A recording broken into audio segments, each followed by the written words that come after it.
What's going on, Vern? We've got you here right off the hop. We tried to get you last week. It didn't work. Second time is a charm. How you doing, my man? I'm doing great. Yeah, it's the Midwest life's kind of nice, but sometimes when you're out in the middle of nowhere, you do not have internet service. So here it is. Awesome, man. We got you. How excited are you overall watching Road to the Title Season 3, seeing guys get up there, show themselves, and get some new blood into the organization?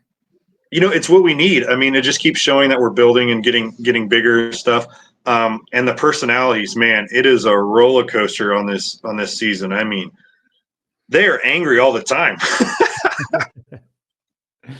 Yeah, it's funny. I mean, we definitely want to have a balance of, seeing stuff in the house. We've got a ton of fights this time, both in the house as well as up on stage. We had some guys, obviously, in the light heavyweight division. We just finished off Luke Simon versus Alan Klingbeil. What do you think about Alan, a veteran who's been around the middle of the rank of the division that you're in, taking the opportunity to go on the show? Is that a smart move for his career or not? I think it is. This early in the game, every opportunity you're given, if you don't take it, I mean, I think it's a missed. As the sport grows and you become a more, it's a veteran sport, and there's, then you have to build your way back up. I think, you can take some time off and but as we're growing right now, I mean, if they called me up tomorrow and they're like, "Hey, Vern, we need you in Abu Dhabi," I'm going to be there. Like, I'm not going to hesitate. So I think it's a good move, regardless of the outcome. It's a great move. Yeah. So, I mean, are you confirming, I guess, that you haven't been called for Abu Dhabi at this point? I have not. But Gotcha. you know me, I don't back down from anything. So, I mean, they could call me the day before and I'm like, yeah, sure, I'll be there. Yeah. I mean, I think everyone believes that, you're the number one contender in line for a title shot. With the fights that they've announced, it's pretty safe to say we're going to get those 2 title fights. We'll get John Davis defending his belt against Isaiah Quiones, and we're going to get the crazy Hawaiian versus Dumpling. But there is a match in the light heavyweight division, Austin Turpin versus Russell Rivera, 2 guys that I mean, this is going to be one hell of a grudge match. What did you think when you heard this match announced? Honestly, I didn't think Turpin deserved it. I thought they should have gave it to Klingbeil, should have gave it to anyone else but him. And not because he's, a good competitor, but sometimes you need punished, for what you're doing. I mean, he's missed weight twice. I mean, and then you get to go to Abu Dhabi. Yeah, I get he's like, the internet loves him because he's a jackass. But, other than that, you still got to come perform. If you don't perform and be a jackass, you can't do that. But if you're not performing and you're a jackass, to me, it just doesn't make any sense. But, kudos to him. I guess getting a lot of fans and yelling, hooping, and hollering works out for him. So, yeah, I mean, he gets there at light heavy. Do you think he makes weight this time? I will guarantee you he makes weight because they won't let him on the plane unless he's 210 pounds. I will bet money on it. If there's a betting odds on it, like how much he weighs getting on the plane, yeah, they're going to make sure. They'll probably fly him out the week before to be at UFC and be like, all right, this is what you get to eat. This is what you get to eat. They're going to make sure. Mm-hmm. Gotcha. How do you see this one going? Because I know you know these guys both very well. Oh man, Russell's got a hell of a hit on him. Turpin better wake that chin up. He better figure something out because. But I mean, we've seen Russell get knocked down pretty good. So I think if they both don't foul, everything's good. And maybe if they kind of realize they may have to back off the power so they don't foul or anything like that, we might get a 3-round match out of that. Yeah, I mean, hard to say. Russell doesn't seem to take power off anything. He seems to want to blow the head off everybody who's in front of him. So we'll see. But I seen you out there in Vegas doing a podcast there at Plaza. Plaza seems to take care of you, my man. What's been going on, and did you enjoy your time out there? Yes, Plaza's been great to me. Me and the CEO Jonathan, we've become friends. Yeah, it's gonna be my new place, the Plaza Hotel. He's just very personable. I don't know how to explain it. He is just super nice. He hooked me up with those tickets. We got on the podcast. We went to Oscars.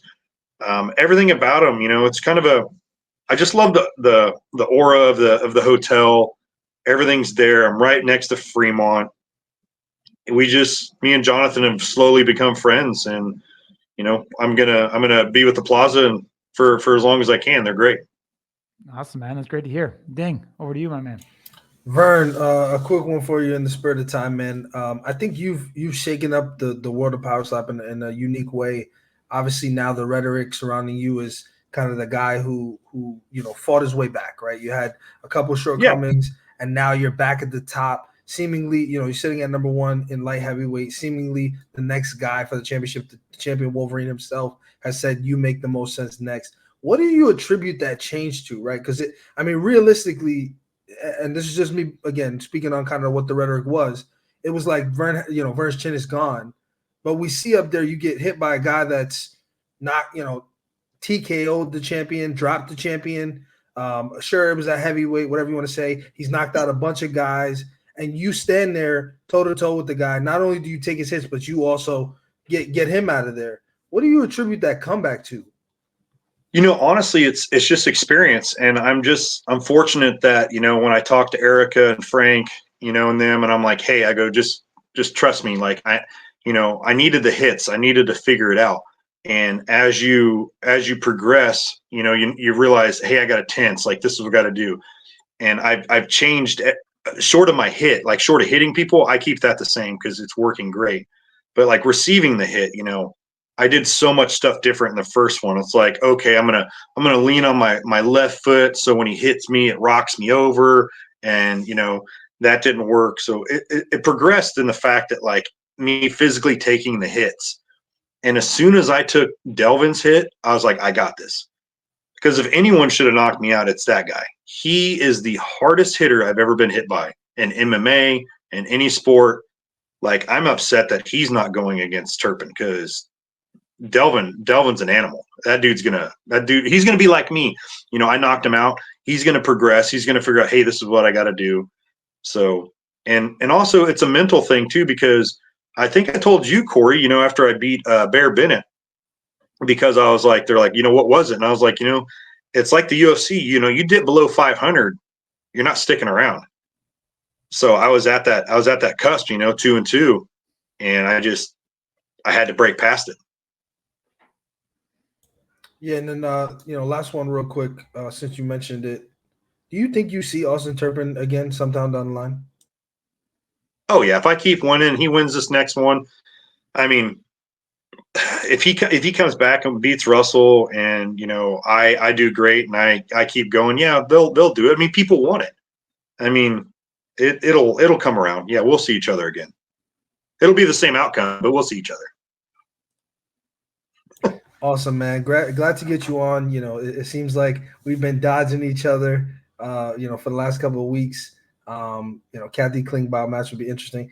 Obviously, it would be. Alan Klingbeil comes up short tonight, so he's got to fight his way back. He's got a little bit of work to do, but definitely I thought that was an interesting fight, and I think most of the people did. But again, thank you so much for joining us, man. Glad we were able to get you on. And we're looking forward to seeing you up there. If it's not at 9, obviously we know 10 is December 6th, and we know 11 is January 30th. So we're looking forward to some fight news coming from you very, very soon. Thank you. Thanks, Vern. Take care, my brother. All right. Peace.